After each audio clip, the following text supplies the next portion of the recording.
ભાઈ કિશન પીઠળિયાના નવા વ્લોગમાં ફરીથી તમારું સ્વાગત છે. જય શ્રી કૃષ્ણ, જય દ્વારકાધીશ. મિત્રો, તો આજે ભાઈ હું અને ભરતલાલ અમે નીકળી ગયા હતા. ભરતલાલ એમ કહેતા હતા કે ભાઈ કંપનીમાં જવાનું છે, કંપનીમાં થોડું કામકાજ છે, કામકાજની વાતચીત કરવા માટે અમને નીકળી ગયા હતા. તો હવે ભરતલાલનું પાછું એવું છે કે શું કહેવાય, મન મોજીલો ખાતું છે. કંપનીમાંથી ફોન આવ્યો કે ભાઈ તમે અત્યારે એક કામ છે, તમે આવી જજો. તો ભરતલાલે કીધું કે હાલો ચલો, હું ને કિશનભાઈ બંને આવી છીએ.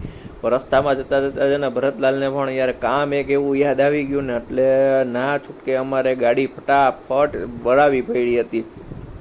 મેં કીધું ભરતલાલને કે ભાઈ તમે યાર થોડીક ગાડી ધીમે હાંકો, હવે કામ તમને યાદ આવી ગયું છે નો ડાઉટ. પણ હવે ભરતલાલ પણ માયના નહીં અમારું, અને ફટાફટ તમે આમ જોઈ શકો છો, હમણાં થોડીક વારમાં છે ને પાછું આવશે.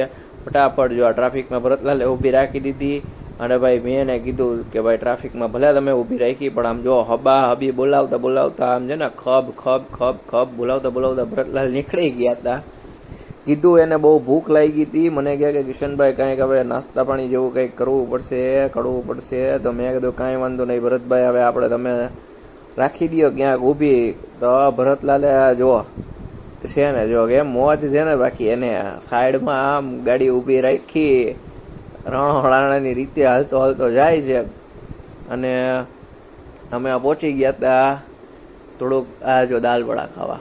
આહા, ભરતભાઈને દાલવડા બહુ ભાવે, એટલે ભરતભાઈ ગયા મંગાવી નાખી કિલો. અમે બોલા કિલો ના મંગાવ્યું, તો દાલવડા એકલા નહીં ભાવે, જોડે સોસી મંગાવી હતી. ને બેઠા બેઠા ભાભી યાર વાત કરતા હતા ને મલકાતા હતા. હાય હાય હાય, તો આવા નવા